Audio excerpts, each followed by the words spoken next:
ഉപേക്ഷിച്ചാലുപേക്ഷിക്കാതെ മാധ്യസ്ഥം നൽകിടുവാനാ കോട്ടയത്ത് വാഴുന്ന അന്തോണീസ് പുണ്യവാനെ സ്വീകരിക്കൂ കൈകൾ നീട്ടി ആപിയാമിൻ അർത്ഥനകൾ. നമുക്ക് വചനത്തിലേക്ക് വരാം. യോഹന്നാന്റെ സുവിശേഷം 6-ാം അധ്യായമാണ് നമ്മൾ വായിച്ചുകൊണ്ടിരിക്കുന്നത്. ഈശോ പറഞ്ഞത് ഇതാണ്: വെറുതെ കിടന്ന് കഷ്ടപ്പെടൽ മക്കളെ, അനുഗ്രഹത്തിന് വേണ്ടി കഷ്ടപ്പെടണം.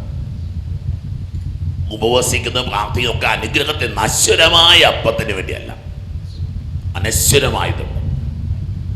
നിന്റെ മനസ്സിനൊരു ആനന്ദം തരും മക്കളെ. കയ്യിൽ കിട്ടുന്നതല്ല, മനസ്സിൽ കിട്ടുന്ന ആനന്ദമാകുന്നത്. കയ്യിൽ കിട്ടുന്നതൊക്കെ കയ്യിൽ താഴെ വീണ്ടു പോകും. മനസ്സിൽ കിട്ടുന്നതോ ഹല്ലേലൂയ, അതിങ്ങനെ മായാതെ നിൽക്കും, അത് മറക്കാതെ നിൽക്കും, അത് മങ്ങാതെ നിൽക്കും. ഹല്ലേലൂയ. അതായത് നമ്മുടെ ആത്മാവിൽ നമ്മളെ അനുഗ്രഹിക്കട്ടെ. നശ്വരമായ അപ്പത്തിന് വേണ്ടി അധ്വാനിക്കാതെ മനുഷ്യപുത്രൻ തരുന്ന നിത്യജീവന്റെ എന്താണ് പറഞ്ഞത്, പിതാവായി നൽകുന്ന അനശ്വരമായ അപ്പത്തിന്, മനുഷ്യപുത്രൻ തരുന്ന നിത്യജീവന്റെ അനശ്വരമായ അപ്പത്തിന് വേണ്ടി അധ്വാനിക്കും. എന്തെന്നാൽ പിതാവായ ദൈവം അവന്റെ മേൽ അംഗീകാരം മുദ്ര വെച്ചിരിക്കുന്നു. Hallelujah, hallelujah. നമ്മളെ ഈശോ തമ്പുരാൻ നിത്യമായ മുദ്രയുള്ള ക്രിസ്തുവാണ്. നമുക്ക് ആ വാക്യം വേണം ഇങ്ങനെയും വ്യാഖ്യാനിക്കാം: ആര് അനശ്വരമായ അപ്പത്തിന് വേണ്ടി അധ്വാനിക്കുന്നോ അവരുടെ മേൽ ദൈവത്തിന്റെ മുദ്രയുണ്ടാവും. മനസ്സിലായില്ലേ പറഞ്ഞേ? ആര് ദൈവസന്നിധിയിൽ അനശ്വരമായ അപ്പത്തിന് വേണ്ടി അധ്വാനിക്കുന്നോ അവരുടെ മേൽ മായിക്കാൻ പറ്റാത്ത ഇൻഡെലിനബിൾ ക്യാരക്ടർ, മായാത്ത മുദ്ര കർത്താവ് പതിപ്പിക്കുന്നു. Hallelujah, hallelujah. നിങ്ങളത് ദൈവസന്നിധി ആവശ്യം വെല്ലുവിളിച്ചെന്ന് പറയും, നീ തോറ്റുപോവില്ല. നിന്റെ ജീവിതം മാനുഷികമായിട്ടൊക്കെ നമുക്ക് നോക്കിയാൽ പല പ്രയാസങ്ങളും പ്രശ്നങ്ങളും ഒക്കെ ഉണ്ട്.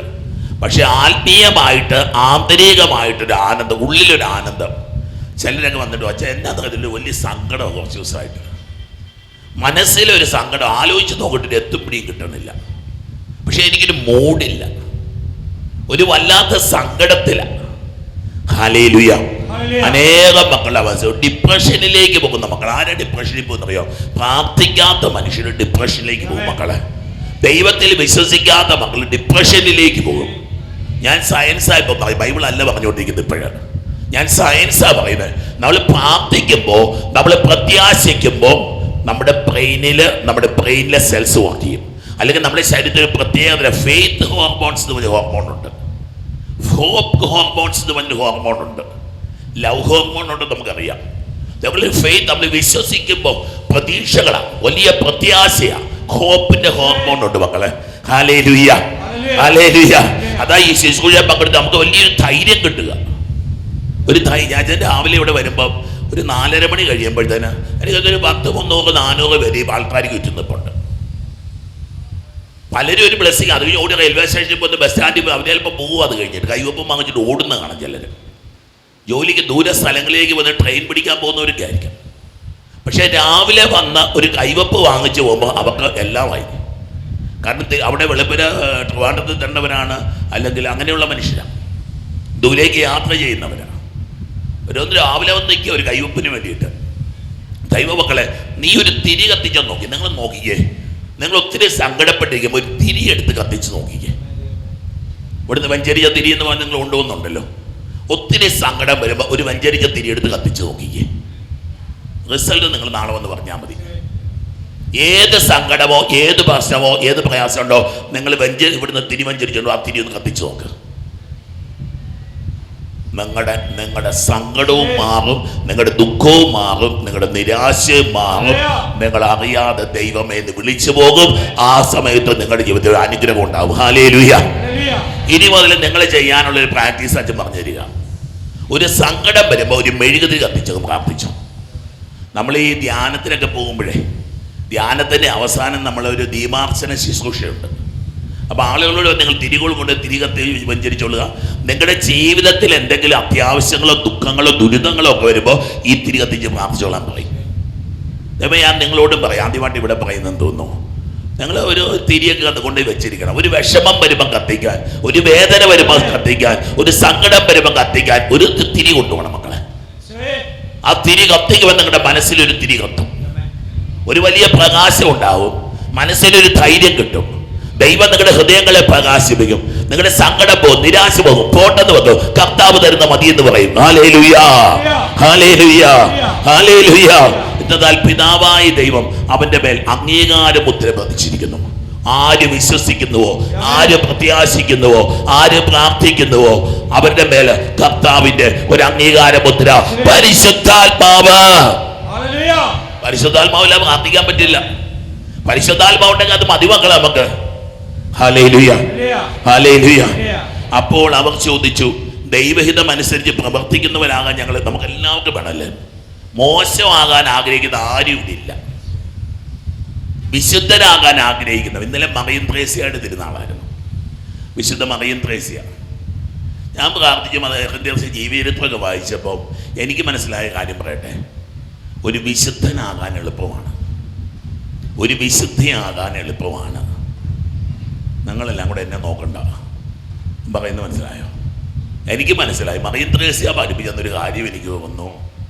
അൽഫോൻസാമൊക്കെ പറഞ്ഞ് ഒത്തിരി സഹിക്കണമെന്നൊക്കെ പറഞ്ഞന്ന് അത്രയൊന്നുമില്ല. ഒരു വിശുദ്ധയാകാൻ ചെയ്യേണ്ട കാര്യങ്ങൾ പറയട്ടെ. ഒന്ന്, കർത്താവിന് മുമ്പിൽ പോയി വെറുതെ ഇരിക്കണം. ഈശോ ഇങ്ങനെ നോക്കിയിരിക്കണം മണിക്കൂറുകൾ. ദേവാലയത്തിൽ പോയി മണിക്കൂറുകൾ സ്പെൻഡ് ചെയ്യണം. ആർക്കെങ്കിലും ബുദ്ധിമുട്ടുണ്ടോ? ഒരു മുടക്കമില്ലാത്തൊരു പണിയാണ്. കുറച്ചു നേരം പോയി ഇങ്ങനെ ഇരിക്കണം. അപ്പൊ സാവധാനം ഇങ്ങനെ മനസ്സെന്തൊക്കെയോ പറയാൻ തുടങ്ങും. കുറച്ചു നേരം ദൈവം ഇങ്ങനെ സംസാരിക്കാൻ തുടങ്ങും. മറിയം ത്രേസ്യ ചെയ്ത ഒന്നാമത്തെ കാര്യം, എനിക്ക് മനസ്സിലായ കാര്യം ഞാൻ പറയാ. ഹല്ലേലൂയ, ഹല്ലേലൂയ, ഹല്ലേലൂയ. അവിടെയും ദൈവത്തെ ആരാധിച്ചു, അവിടെയും ദൈവത്തെ സ്നേഹിച്ചു. ഒന്നാമത്തെ കാര്യം. മറിയം ത്രേസ്യയുടെ അവിടെ ചെന്നപ്പം ഞങ്ങൾ ആ മഠത്തിൽ വഴിതെറ്റി ചെന്ന് കയറിയതാണ്. മഠത്തിൽ ഞങ്ങൾ തൃശ്ശൂർ ഒരു കൺവെൻഷൻ, ജോളി ബ്രദറും ഉണ്ടായി. ഞങ്ങൾ രണ്ടും കൂടി, ജോളി ബ്രദർ വണ്ടി ഓടിക്കുന്നു, ഞാൻ കൂടെ ഉണ്ട്. ഞങ്ങൾ വഴി തെറ്റി ഈ തീർത്ഥാടന കേന്ദ്രത്തിലെത്തി, പുണ്യാളത്തിൻ്റെ മഠത്തിലെത്തി. അവിടെ പ്രായമായിട്ടൊരു അമ്മയുണ്ടായിരുന്നു. ഞങ്ങൾക്ക് നല്ലൊരു കാപ്പിയൊക്കെ തന്നു. ഒരമ്മയുണ്ട്. അമ്മ കൊണ്ടുപോയിട്ട് ഞാൻ ഓരോന്ന് കാണിച്ചിട്ട് ഞങ്ങളോട് പറഞ്ഞു, ഇത് കണ്ടോ, ഈ വിരലിൻ്റെ, ഈ ചൂണ്ട് വിരലിൻ്റെ ഇത്രയും ഭാഗം അവിടെ വെച്ചിട്ടുണ്ട്, അഴുകിപ്പോകാതിരിപ്പുണ്ട്, അവിടെ അഴുകിപ്പോകാതിരിപ്പുണ്ട്. അമ്മ ഞങ്ങളോട് പറഞ്ഞു, നോക്കിയേ, ഇത് ഇവിടുത്തെ ഒരു പ്രത്യേകതയാണ്. അമ്മ മറിയം ത്രേസ്യ ജപമാല ചൊല്ലിയത് ഈ ചൂണ്ടുവിരലിൽ വെച്ച. ജപമാല ചൊല്ലിയ നീ ചീഞ്ഞു പോകത്തില്ല. ജപമാല ചൊല്ലി അമ്മ ചെയ്ത രണ്ടാമത്തെ കാര്യമാണ് ജപമാല ചൊല്ലിക്കൊണ്ടിരുന്നു. എന്തെങ്കിലും മുടക്കുണ്ടോ? എന്തെങ്കിലും മുടക്കുമ്പോ പുണ്യാളത്തെ എനിക്ക് മനസ്സിലായ കാര്യം ഞാൻ പറയുക. മറിയം ത്രേസ്യ വിശുദ്ധയാകാൻ എളുപ്പമാണ്, വിശുദ്ധനാകാൻ എളുപ്പമാണ്. ഇത് ജപമാലയിൽ കൊണ്ടിരിക്കുക. അതും ഇതും ആലോചിച്ചിട്ടുണ്ടല്ല. അമ്മ ഇങ്ങനെ മാതാവിൻ്റെ മുഖത്തേക്ക് നോക്കി, ഈശോയുടെ മുഖത്തേക്ക് നോക്കി ജപമാല ചൊല്ലി അവസരം തോറ്റി ഈ വിരൽ അഴുകിപ്പോയില്ല. എന്തായാലും കുഴപ്പമുണ്ടോ? നിങ്ങൾക്ക് കൊന്തമില്ലാൻ പറ്റുമല്ലോ, വിശുദ്ധയാകാൻ എളുപ്പമാണ്. ഇനി മൂന്നാമത്തെ കാര്യം ഇതാണ്. മറിയം ത്രേസ്യ തനിക്ക് വേണ്ടി പ്രാർത്ഥിച്ചിട്ടില്ല. മറിയം ത്രേസ്യയുടെ അടുക്കൽ ആരെങ്കിലും വന്നു കഴിഞ്ഞാൽ അവർ പറയും, അമ്മേ ഒന്ന് പ്രാർത്ഥിക്കണമെന്ന് പറഞ്ഞാൽ മറിയം ത്രേസ്യ അവർക്ക് വേണ്ടി പ്രാർത്ഥിക്കും. അവർ വീട്ടിൽ ചെല്ലുന്നതിന് മുമ്പ് ആ കാര്യം നടന്നിരിക്കും. മറ്റുള്ളവർക്ക് വേണ്ടി പ്രാർത്ഥിക്കും. മറിയം ത്രേസ്യ ചെയ്ത എനിക്ക് മനസ്സിലായ മൂന്നാമത്തെ കാര്യം ഇതാണ്. മറിയം ത്രേസ്യ പ്രത്യേകിച്ച് കുടുംബങ്ങൾക്ക് വേണ്ടി, കുടുംബത്തിൽ പ്രശ്നമുണ്ട്, കെട്ടിയോ കള്ളുകൂടിയനായിരുന്നു, അല്ലെ വീട്ടിൽ വഴക്കാണ്, തിരിച്ച് പ്രാർത്ഥനയും കഴിഞ്ഞ് വീട്ടിൽ ചെല്ലുമ്പം മറിയം ത്രേസ്യ ഈശോയോട് പറഞ്ഞിട്ടുണ്ടോ ഈ കാര്യം? ഞാൻ നേരത്തെ പോയത് എല്ലാം ഒറ്റ കാര്യം തന്നെയാണ്, പ്രാർത്ഥിച്ചു. എനിക്ക് മനസ്സിലായത് മറിയം ത്രേസ്യ വിശുദ്ധയാകാനുള്ള കുറുക്കുവഴിയുടെ പേരാണ് പ്രാർത്ഥന. ഹല്ലേലൂയ. പിന്നെ അത്ഭുതങ്ങളുടെ പെരുമഴയാണ്. മറിയം ത്രേസ്യയുടെ അടുക്കുമ്പോൾ ഒരു പ്രത്യേക കുടുംബജീവിതക്കാര് അവരുടെ പ്രയാസം പറഞ്ഞു കഴിയുമ്പോൾ ഈ അമ്മ പ്രാർത്ഥിക്കും. എനിക്കറിയാം ചില മനുഷ്യരെ എനിക്കറിയാം, പ്രത്യേകിച്ച് ചില സിസ്റ്റർമാർ അവരിങ്ങനെ കുനുകുനാന്ന് എഴുതി വെച്ചിട്ടുണ്ട്, പേരുകൾ എഴുതി പ്രാർത്ഥിക്കാൻ വേണ്ടിയിട്ടാണ്. ചില അച്ഛന്മാരും അങ്ങനെ ഉണ്ട് കേട്ടോ. ഇങ്ങനെ ഒരു കടലാസിൽ ഇങ്ങനെ എഴുതി വെച്ചിരിക്കുക. അവരുടെ യാമപ്രാർത്ഥനയൊക്കെ കഴിയുമ്പം ഈ പേപ്പർ ഇങ്ങോട്ട് എടുക്കും. ഒരറ്റം മുതൽ ഇങ്ങേ അറ്റം വരെ ഇവർ പ്രാർത്ഥിച്ചുകൊണ്ടിരിക്കും. ദൈവമക്കളെ, പ്രാർത്ഥിച്ച വിശുദ്ധരാകാൻ പറ്റും. ഹല്ലേലൂയ. കാരണം പ്രാർത്ഥിക്കുന്നവരുടെ മേൽ ദൈവത്തിന്റെ അംഗീകാര മുദ്ര വെച്ചിട്ടുണ്ട്. ഹല്ലേലൂയ. നമ്മളെ വേറൊരു ലോകത്തിലേക്ക്, വേറൊരു ജീവിത സാഹചര്യത്തിലേക്ക് നമ്മൾ പോകും. നിങ്ങൾ പ്രാർത്ഥിച്ച് നോക്ക്. സമയം കിട്ടുമ്പോൾ ടി വി കണ്ടുകൊണ്ട് അവിടെ ഇരിക്കല്ല, മൊബൈൽ ഫോൺ എടുത്ത് വെച്ചുകൊണ്ടിരിക്കുക. അത് നമ്മളെ സമയം കൊല്ലും. സമയം കൊല്ലും എന്ന് പറഞ്ഞാൽ ആത്മാവിനെ കൊല്ലും എന്നതിൻ്റെ അർത്ഥം. അതുപോലെ സമയം ഫലപ്രദമായിട്ട് നമുക്ക് ഉപയോഗിക്കാൻ പറ്റണം. കാരണം നമ്മുടെ മേൽ ദൈവത്തിന്റെ അംഗീകാര മുദ്രയുണ്ട്. ഹല്ലേലൂയ. ഹല്ലേലൂയ. ഹല്ലേലൂയ. അവര് ചോദിച്ചു, ദൈവഹിതമനുസരിച്ച് ജീവിക്കുന്നവരാകുവാൻ എന്ത് ചെയ്യണം? ഹല്ലേലൂയ. പറയുക. യേശു മറുപടി പറഞ്ഞു. എന്താണ്? ഇതാണ് ദൈവഹിതമനുസരിച്ചുള്ള പ്രവൃത്തി. നോക്കിയേ, എന്താണത്? അവിടുന്ന് അയച്ചവനിൽ വിശ്വസിക്കുക. അത്രേ ഉള്ളൂ. കോട്ടയത്തു നിന്നൊരു മരത്തടി എടുത്തുകൊണ്ട് മലയാറ്റൂമല കാരണം എഴുതി വെച്ചിട്ടില്ല ബൈബിളില്. അല്ലെങ്കിൽ ജൂൺ 1 മുതൽ 13 വരെ പട്ടിണിക്കിരിക്കണം, ബൈബിളിൽ എഴുതിയിട്ടില്ല. ഒറ്റക്ക് അവിടുന്ന് അയച്ചവനിൽ വിശ്വസിക്കുക. അത്രേ ഉള്ളൂ. നിന്റെ വശം തീർന്നു. വാതിൽ തുറന്നു. വിശ്വസിക്കുന്നവന്റെ വാതിൽ തുറക്കും. ഹല്ലേലൂയ. ചോദിക്കുവിൻ, നിങ്ങൾക്ക് തരപ്പെടും. അന്വേഷിക്കുവിൻ, നിങ്ങൾ കണ്ടെത്തും. മുട്ടുവിൻ, നിങ്ങൾക്ക് ഉത്തരവുള്ള മക്കളെ. We know it. തലയിലറിയാം ഇത്. ഇവിടെ ഇരിക്കുന്ന എല്ലാവർക്കും തലയിലറിയാം ഇതൊക്കെ. പക്ഷെ ഇവിടെ അറിയണം. ജീവിതത്തില് കാണാത്തപ്പോഴും ഇതാ വിശ്വസിയ കർത്താവ് ഏറ്റുപറയാ. ഹെബ്രായ ലേഖനം 11 പറയുന്നില്ലേ? എന്താ വിശ്വാസം? കാണപ്പെടാത്തവ ഉണ്ടെന്നുള്ള ഉറപ്പ്. ഹല്ലേലൂയ. ഹല്ലേലൂയ. ഹല്ലേലൂയ. കാണപ്പെടാ നമുക്ക് അറിയാൻ മകളെ, നമുക്ക് കാണാൻ, നമ്മൾ കണ്ടിട്ടുണ്ട്, ഹൃദയം കൊണ്ട് നമ്മൾ കണ്ടിട്ടുണ്ട്. എനിക്കറിയാം, ആയുസിന്റെ ഈ നിമിഷം വരെ കടന്നു പോകുമ്പോഴും നമ്മളൊക്കെ ജീവിതത്തിൽ ഉറപ്പുള്ളൊരു കാര്യം ദൈവം ഉണ്ടെന്നുള്ളത്. നിങ്ങളാരും കണ്ടിട്ടുണ്ടാകും, നിങ്ങളാരും കൈക്ക് പിടിച്ചിട്ടുണ്ടാവില്ല. പക്ഷെ നമ്മുടെ ജീവിതത്തിൽ ആയുസിന്റെ ഇത്, ഞാനിപ്പോൾ ഈ ആൾക്കാർ നിൽക്കും, എന്റെ ദൈവ പൈതല് എനിക്ക് പറയാൻ പറ്റും, ദൈവമുണ്ടെന്നുള്ളത് എനിക്കറിയാം. ഞാൻ വിശ്വസിക്കുന്നതല്ല ഞാൻ പറഞ്ഞത്. ഞാൻ ദൈവമുണ്ടെന്ന് വിശ്വസിക്കുന്നതല്ല ഞാൻ പറഞ്ഞത്. ദൈവമുണ്ടെന്ന് എനിക്കറിയാം. ഹല്ലേലൂയ. ജീവിതത്തിന്റെ ഏതെങ്കിലും നിമിഷത്തില്, ഏതെങ്കിലും ദുരന്തത്തിന്റെ നിമിഷത്തില്, കഷ്ടതയുടെ നിമിഷത്തില്, തകർച്ചയുടെ നിമിഷത്തില്, പരാജയത്തിന്റെ നിമിഷത്തില് നിന്റെ ദൈവം നിന്റെ ജീവിതത്തിൽ ഇടപെട്ടില്ലേ? ഉണ്ട് മകളെ, ഉണ്ട്. നമ്മളിങ്ങനെ മസിൽ പിടിച്ചിരിക്കുന്നേ ഉള്ളൂ. ഉണ്ട് ജീവിതത്തില്. ഒരുപക്ഷെ നിങ്ങൾ ആരോടും പറഞ്ഞിട്ടില്ലാത്തൊരു നിമിഷം നിങ്ങളുടെ ജീവിതത്തില്, ഒരു ദുരന്തം എന്നൊക്കെ പറയുന്ന നിമിഷത്തില്, ഹല്ലേലൂയ, വലുതരവത്തെ ഹല്ലേലൂയ. ഒരു ചേച്ചി വന്നു, അച്ഛാ ഭയങ്കര കരച്ചിൽ അവിടെ നിന്നുണ്ട്. ഞാൻ ചോദിച്ചു, എന്നാ പറ്റി? മോളിയുടെ ശരീരത്തിൽ 3 മുഴയുണ്ട്. ആരാ മോളി? അച്ഛാ എൻ്റെ കൂടെ വരുന്നതാ അച്ഛാ. ഈ പള്ളി വന്നതെന്ന് എന്നും കരയുന്ന ഒരു സഹോദരിയുടെ പേരാ മോളി. നിങ്ങൾ പ്രാർത്ഥിക്കാൻ വേണ്ടി അച്ഛൻ ഇത് പറയുന്നത്. ഞാൻ പറഞ്ഞതിന്റെ പൊന്നെ ചേച്ചി, ഇവിടെ കിടന്നു കരയുന്ന ചേച്ചി, ആ ചേച്ചിക്ക് സൗഖ്യം കിട്ടിയിരിക്കും. ഇതുപോലത്തെ കുറച്ച് തണുപ്പന്മാരെ കൊണ്ടുവന്ന് കർത്താവേ, ഒന്നാമതാ മഴയുടെ തണുപ്പ്, എനിക്ക് നല്ല ചൂടുവാ. ഹല്ലേലൂയ. ഹല്ലേലൂയ. അവളെ വിശ്വസിക്കുക. അതാണ് ഒറ്റ കാര്യം. ദൈവം എന്താ പറയുക, ദൈവഹിതമനുസരിച്ച് പ്രവർത്തിക്കുന്നവരാകാൻ എന്ത് ചെയ്യണം?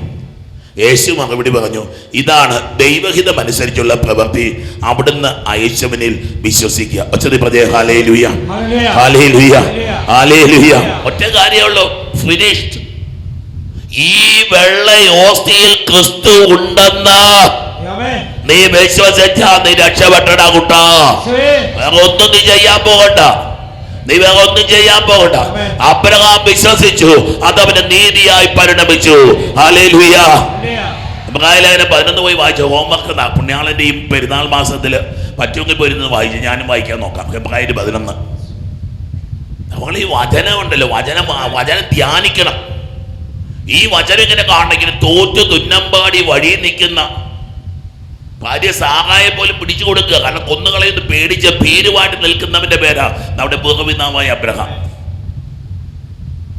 ഈ നോക്കിയേ മരിച്ചവരിൽ നിന്ന് കൂടെ ജീവൻ ഉൽപ്പാദിപ്പിക്കാൻ കഴിയുമെന്ന്. വന്ധ്യയായിരുന്ന സാറായുടെ മൃതമായിരുന്ന ഗർഭപാത്രത്തിൽ നിന്ന് ഒരു ശിശു വരുമെന്നൊക്കെ ഈ പൊട്ടൻ അബ്രഹാം വിശ്വസിക്കുക. വിശ്വാസം അതാ മക്കളെ.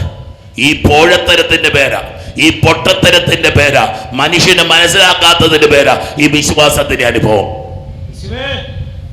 ഞാൻ നിർത്തുക. ഹല്ലേലൂയ, ഹല്ലേലൂയ, ഹല്ലേലൂയ, ഹല്ലേലൂയ. ഒരു മകൾ എന്നോട് പറഞ്ഞു, ഞാനിപ്പോഴും അച്ഛാ ഞാൻ അവളൊരു ജോലിക്കാരിയാണ്, ഇവിടുത്തെ കളക്ടറേറ്റിലെ ഉദ്യോഗസ്ഥയാണ്.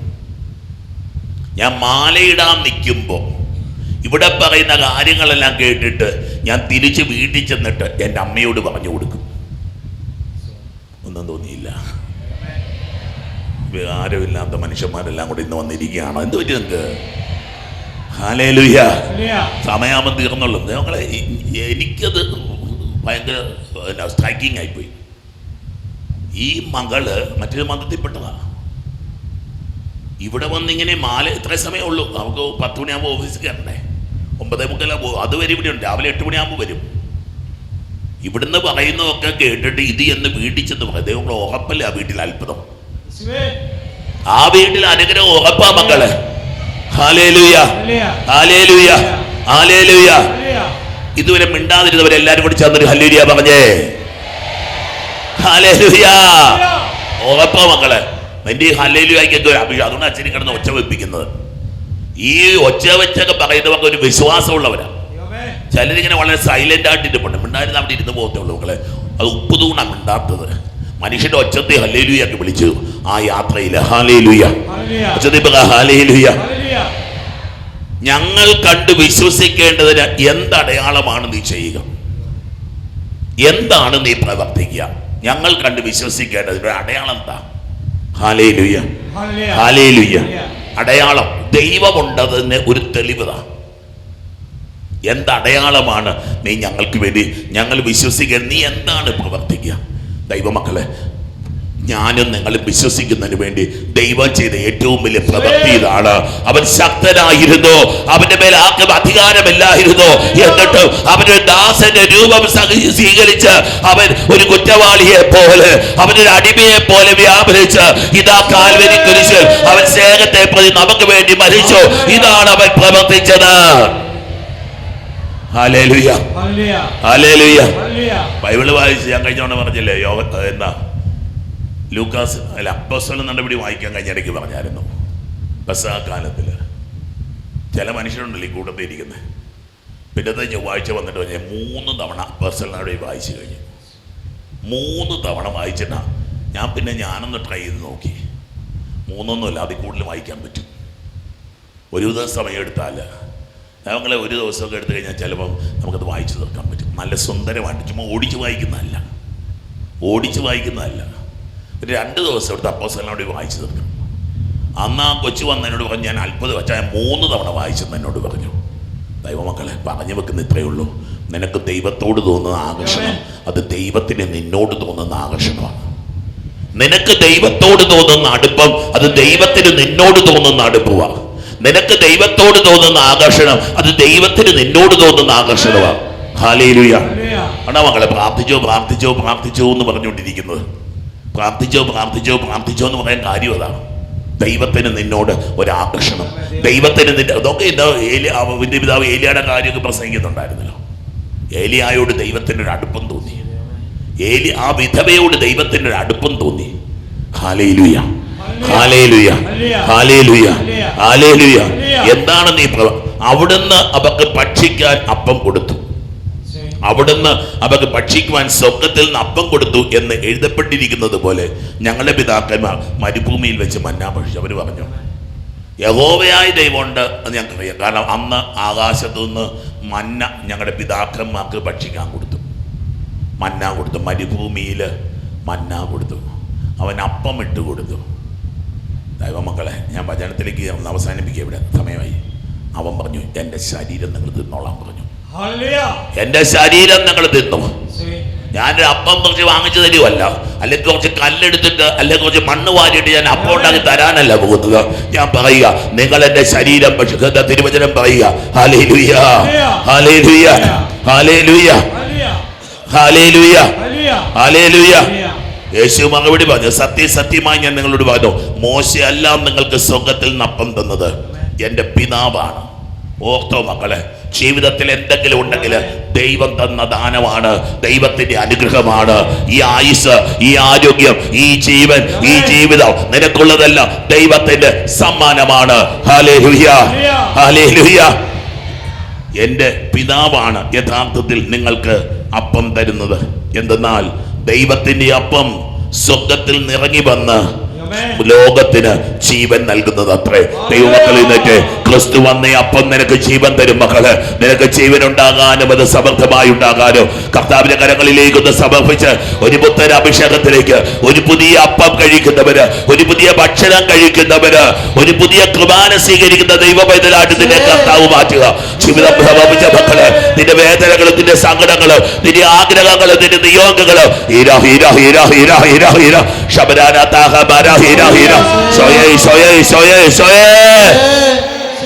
കൂട്ടയത്ത് വാഴുന്ന അന്തോണീസ് പുണ്യവാനെ സ്വീകരിക്കൂ കൈകൾ നീട്ടി. ആപിയാമിൻ അർത്ഥനകൾ ഉപേക്ഷിച്ചാലുപേക്ഷിക്കാം